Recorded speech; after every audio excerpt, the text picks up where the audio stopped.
আসসালামু আলাইকুম। সংবাদে আপনাদের সবাইকে স্বাগত জানাচ্ছি। আমি ফিরোজ তোহা। শুরুতেই আরবে কেবলস সংবাদ শিরোনাম। বাংলাদেশের সর্বশেষ গুরুত্বপূর্ণ আপডেট সংবাদে আপনাকে স্বাগত। শুরুতেই সংবাদ শিরোনাম, পরে বিস্তারিত। প্রথমেই জানাবো, জিয়াউল হাসানের জলসিঁড়ির বাড়িতে দুদকের অভিযান।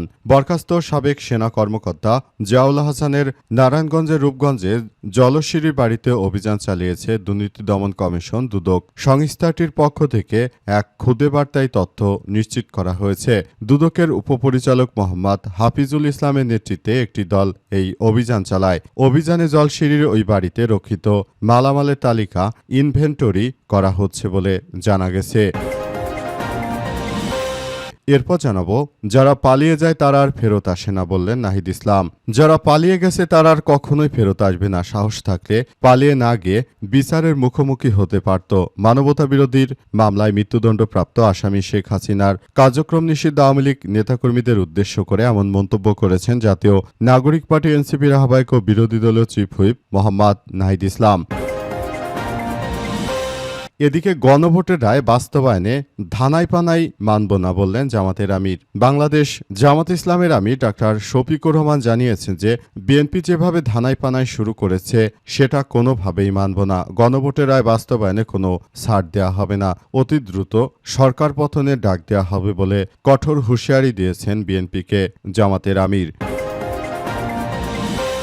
এবারে জানাবো, খেলাপি ঋণ কমাতে ২৯টি ব্যাংকে আলটিমেটাম দিল বাংলাদেশ ব্যাংক।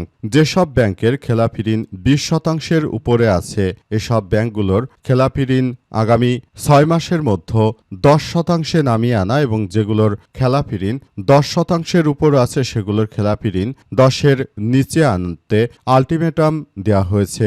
মোট ঋণের পরিমাণ ১০০%-এর মধ্যে প্রায় ৩৩%-ই বর্তমান ব্যাংকিং খাতে ঋণ খেলাপি। এই টাকাগুলো ফিরে আনতে যারা ব্যাংকের কর্মকর্তা রয়েছেন তাদেরকে কঠোর নির্দেশনা দিয়েছে বাংলাদেশ ব্যাংক।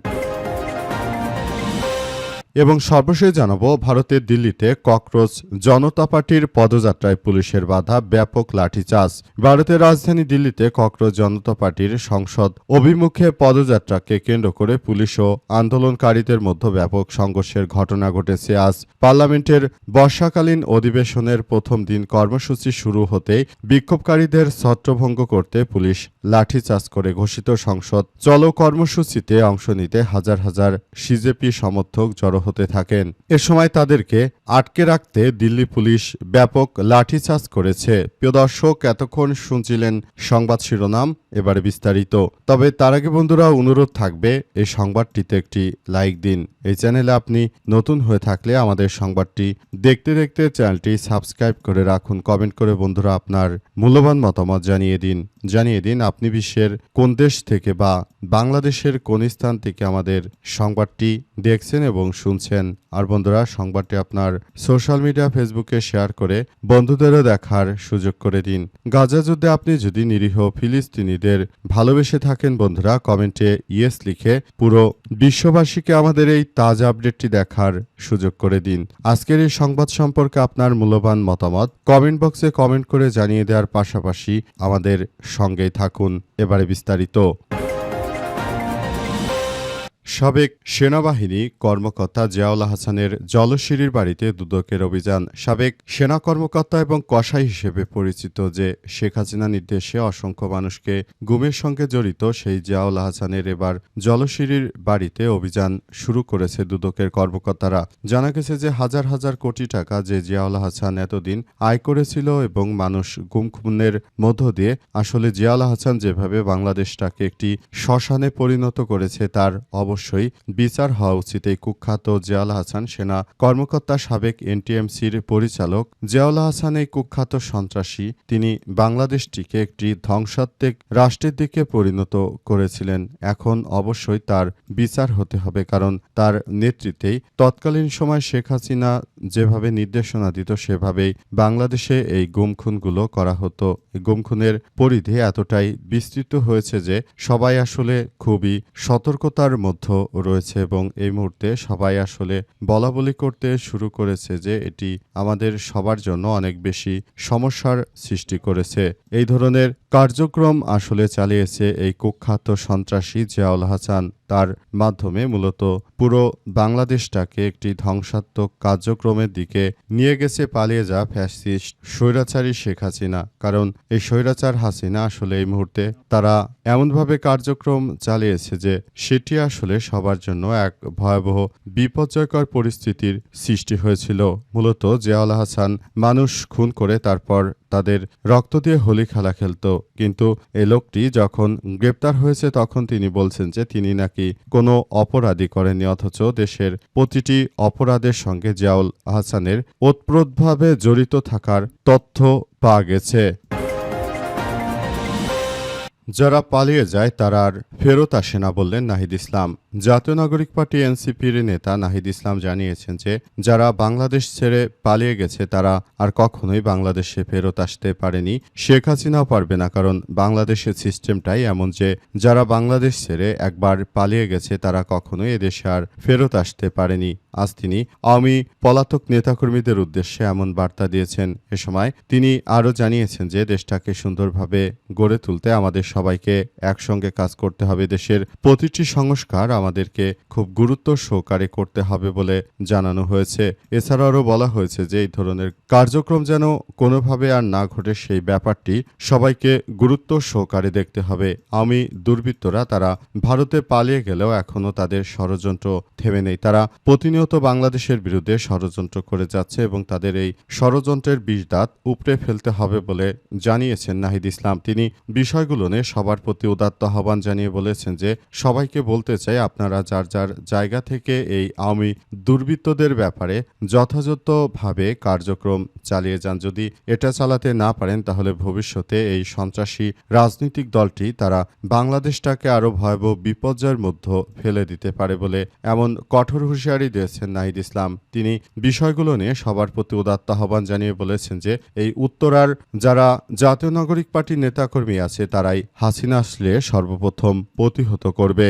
নাহিদ ইসলাম আরও জানিয়েছেন যে দেশটাকে সুন্দরভাবে গড়ে তুলতে হলে অবশ্যই আমাদেরকে এগিয়ে যেতে হবে, একসঙ্গে কাজ করতে হবে। এজন্য আমরা কোনো রাজনৈতিক দলের সঙ্গে কোনোরূপ কোনো বিদ্বেষমূলক আচরণ করতে চাই না বলে জানিয়েছেন নাহিদ ইসলাম। তিনি সবার প্রতি উদাত্ত আহ্বান জানিয়ে বলেছেন যে যারা পালিয়ে যায় পলাতক স্বৈরাচার রয়েছে তারা কখনোই দেশে ফেরত আসতে পারবে না। গণভোটের রায় বাস্তবায়ন না হলে বর্তমান বিএনপি সরকারের বিরুদ্ধে মাঠে নামা হবে বলে কঠোর হুঁশিয়ারি দিয়েছেন বাংলাদেশ জামাত ইসলামের আমির ডাক্তার শফিকুর রহমান। তিনি বলেছেন যে গণভোটের রায়কে বাস্তবায়ন অবশ্যই করতে হবে। যদি বিএনপি এই ধরনের কার্যক্রম আসলে না করে যদি দেশটাকে তারা যে সন্ত্রাসী কর্মকাণ্ড চালিয়ে যাচ্ছে সেটি আমরা কখনোই মেনে নেব না বলে জানিয়েছেন জামাতের আমির। তিনি আরও জানিয়েছেন যে খেলাপি ঋণ করে তারপর ব্যাংক খাতকে তারা ধ্বংস করে দিয়েছে, আবার নতুন করে বিএনপি সরকার ক্ষমতা আসার পর তারাও একইভাবে ব্যাংকিং সেক্টরটিকে ধ্বংস করছে। সুতরাং তারা জনগণের ম্যান্ডেট জুলাই গণ অভ্যুত্থানের বিষয়টি যদি না মেনে নেয় তাহলে এটি হতে চলেছে আমাদের সবার জন্য এক ভয়াবহ বিপর্যয়। তাই এই বিপর্যয়ের পরিস্থিতি থেকে অবশ্যই আমাদেরকে বাঁচার জন্য একসঙ্গে কার্যক্রম চালিয়ে যেতে হবে বলে জানান জামাতের আমির। তিনি নেতাকর্মীদেরকে সক্রিয় অবস্থায় থেকে এই ধরনের সন্ত্রাসী কার্যক্রম বিএনপির এই সন্ত্রাসী কার্যক্রমগুলো প্রতিহত করার ব্যাপারে সবাইকে আরও সতর্ক থাকার জন্য আহ্বান জানিয়েছেন এবং আগামীতে যদি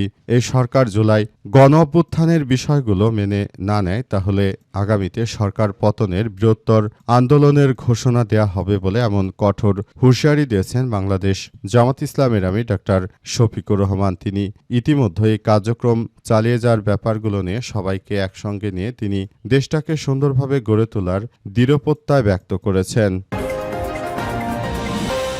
খেলাপি ঋণ কমাতে ২৯ ব্যাংককে আলটিমেটাম। বাংলাদেশে শেখ হাসিনার সময় অনেকগুলো ব্যাংক থেকে হাজার হাজার কোটি টাকা লুটপাট করে বিদেশে পাচার করেছে এস আলমের মতো প্রতিষ্ঠানগুলো। এস আলম ইসলামী ব্যাংকের প্রায় ৫০% টাকায় নিয়ে তারপর একটি টাকাও ফেরত দেয়নি। বর্তমানে ইসলামী ব্যাংকের ঋণ খেলাপির পরিমাণ প্রায় ৫০%। অপরদিকে ইউনাইটেড কমার্শিয়াল ব্যাংক থেকে সাবেক ভূমিমন্ত্রী সাইফুজ্জামান তিনি বিদেশে প্রচুর টাকা পাচার করেছেন। পাশাপাশি সালমান এফ রহমান তিনি আইএফআইসি ব্যাংক থেকে প্রায় 63% টাকায় তিনি নিজে লোন নিয়ে সেই টাকার ফেরত দেননি। এভাবে তিনি তার ব্যবসা প্রতিষ্ঠানকে ধীরে ধীরে এগিয়ে নিয়ে গেছেন, কিন্তু বাংলাদেশের অর্থনীতির 12টা বাজিয়ে দিয়েছে অবস্থায় বাংলাদেশে 29টি ব্যাংকের অবস্থা খুবই শোচনীয়। এর মধ্যে রাষ্ট্রত্ব মালিকানাধীন জনতা ব্যাংকের ঋণ খেলাপির পরিমাণ হচ্ছে 63%। এসব ব্যাংকগুলোকে আগামী 6 মাসের মধ্যে এই খেলাপি ঋণের পরিমাণ 20%-এর নিচে নামিয়ে আনতে আলটিমেটাম দেওয়া হয়েছে, নতুবা এসব ব্যাংকগুলোর বিরুদ্ধে ব্যবস্থা গ্রহণ করবে বাংলাদেশ ব্যাংক। আজ বাংলাদেশ ব্যাংকের মুখপাত্র আরিফ হাসান খান তথ্যটি নিশ্চিত করেছেন। তিনি বলেছেন যে এই ধরনের ঘটনা যেন আর ভবিষ্যতে কোনো সরকার আসলে না ঘটাতে পারে, সেই বিষয়গুলো নিয়ে আমরা খুব বেশি সতর্ক অবস্থানে রয়েছি। কেউ যদি এই ধরনের কার্যক্রম চালিয়ে যাওয়ার চেষ্টা করে তাহলে সেটি কোনোভাবেই আসলে গ্রহণযোগ্য নয়। আসলে এই ধরনের কার্যক্রম সবার জন্য খুবই দুঃখজনক যে বিষয়গুলো সবার জন্য খুবই গুরুত্বপূর্ণ এক অধ্যায় হিসেবে আবির্ভূত হচ্ছে।